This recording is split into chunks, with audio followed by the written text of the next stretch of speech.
Assalamualaikum warahmatullahi wabarakatuh. Kalau masih bicara dari sini saya akan mempresentasikan hasil dari keputusan. Di soal pertama, itu memberikan analisis saudara tentang perubahan masa jabatan Pak Irma menjadi 8 tahun dan paling banyak 2 kali masa jabatan.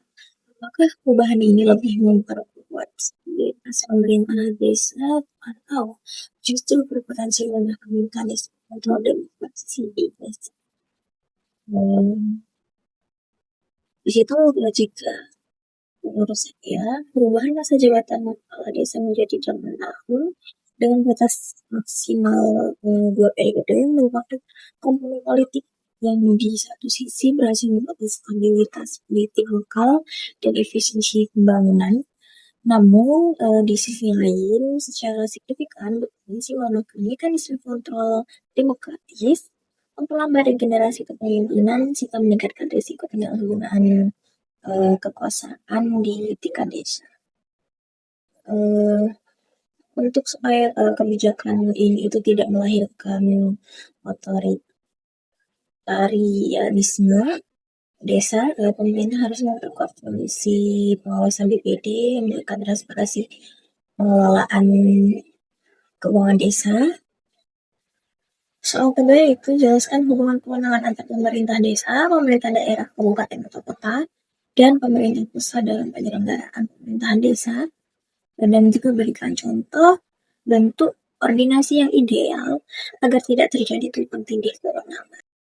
Pemerintah pusat memegang kewenangan absolut yang mana itu menetapkan regulasi nasional, norma, standar, prosedur, dan juga kriteria sebagai acuan penyelenggaraan pemerintahan desa.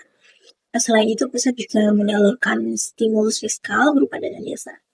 Lalu selanjutnya, pemerintah daerah, kabupaten, atau kota itu memiliki kewenangan konkuren dan berfungsi sebagai pembina serta pengawas jalannya pemerintahan desa. Pemerintah kabupaten atau kota ini juga memfasilitasi pembuatan peraturan desa, menyalurkan alokasi dana desa, serta melakukan evaluasi terhadap APB desa agar selaras dengan rencana pembangunan desa. Selanjutnya, pemerintah desa memiliki kewenangan berdasarkan hak asal-usul, kewenangan lokal berskala desa, serta kewenangan yang ditugaskan oleh pemerintah pusat atau juga daerah. Desa ini wewenang mengelola potensi lokal, pembangunan infrastruktur skala desa, dan juga pemberdayaan masyarakat setempat. Sebagai contoh yang konkret dalam pembangunan infrastruktur ini yaitu pemerintah desa mengidentifikasi kebutuhan dan membangun saluran irigasi tersier atau dalam skala kecil atau lokal desa menggunakan dana desa seperti itu. Lalu untuk pertanyaan yang ketiga yaitu desa merupakan subjek pembangunan yang berperan aktif dalam merencanakan, melaksanakan, dan mengawasi pembangunan berbasis potensi lokal dan berpartisipasi masyarakat. Menurut Anda, bagaimana kedudukan desa sebagai subjek pembangunan? Berikan contoh konkret dari desa Anda atau desa lain yang Anda ketahui. Menurut saya itu desa memiliki kedudukan yang sangat strategis dalam sistem ketatanegaraan dan pembangunan nasional di Indonesia. Berdasarkan Undang-Undang Nomor 6 Tahun 2014 tentang Desa, terjadi pergeseran paradigma yang fundamental dari pembangunan desa menjadi desa membangun. Kedudukan desa kini itu bukan lagi sekedar sebagai objek administratif atau perpanjangan tangan pemerintah daerah, melainkan telah diakui secara hukum sebagai subjek pembangunan yang mandiri. Sebagai subjek pembangunan, desa memiliki kewenangan otonom untuk merencanakan, menganggarkan, melaksanakan, serta mengawasi pembangunan secara partisipatif demi meningkatkan kesejahteraan masyarakat. Contohnya itu di Desa Ponggo, itu kan merupakan desa yang berpendapatan rendah, namun dengan kedudukannya sebagai subjek pembangunan, pemerintah desa bersama masyarakat itu mengambil inisiatif mandiri untuk mengelola potensi lokal berupa sumber makan air alami di Desa Ponggo. Pertanyaan yang terakhir yaitu berikan analisis saudara Otonomi desa berarti desa itu bebas sepenuhnya dari pengawasan pemerintah daerah, berikan argumen saudara berdasarkan prinsip negara. Jika dianalisis berdasarkan prinsip negara hukum, itu terdapat beberapa argumentasi yuridis mengapa desa itu tidak boleh bebas sepenuhnya dari pengawasan pemerintah daerah. Yang pertama itu prinsip kesatuan hukum, yang mana sebagai negara hukum dan kesatuan, Indonesia menganut asas bahwa seluruh regulasi di tingkat bawah tidak boleh bertentangan dengan peraturan yang di atas.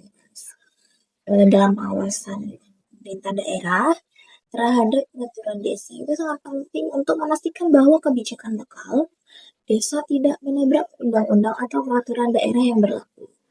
Tanpa pengawasan seperti ini, supremasi hukum akan terancam oleh potensi lahirnya ego sektoral atau regulasi desa yang inkonstitusional. Lalu yang kedua itu asas legalitas, yang mana prinsip negara hukum menuntut bahwa setiap tindakan pemerintah, termasuk pemerintah desa, harus memiliki dasar hukum yang sah. Pengawasan dari pemerintah daerah berfungsi sebagai kontrol preventif dan represif untuk memastikan bahwa penggunaan wewenang dan pengelolaan keuangan desa tetap berada dalam koridor hukum yang berlaku. Hal ini itu terjadi untuk mencegah terjadinya penyalahgunaan wewenang. Lalu yang terakhir itu perlindungan hak asasi dan akses keadilan merupakan salah satu pilar negara hukum. Yang mana itu untuk perlindungan terhadap hak-hak warga negara. Pengawasan pemerintah daerah memastikan bahwa penyelenggaraan pemerintahan desa tetap menghormati hak-hak masyarakat desa dan memberikan pelayanan publik yang setara tanpa diskriminasi. Apabila desa ini dibiarkan tanpa pengawasan, potensi yang akan terjadi itu yaitu kesewenang-wenangan penguasa lokal terhadap warga desa yang sangat tinggi. Cukup sekian presentasi dari saya. Apabila ada salah kata, saya mohon maaf. Wabillahi taufiq wal hidayah. Wassalamualaikum warahmatullahi wabarakatuh.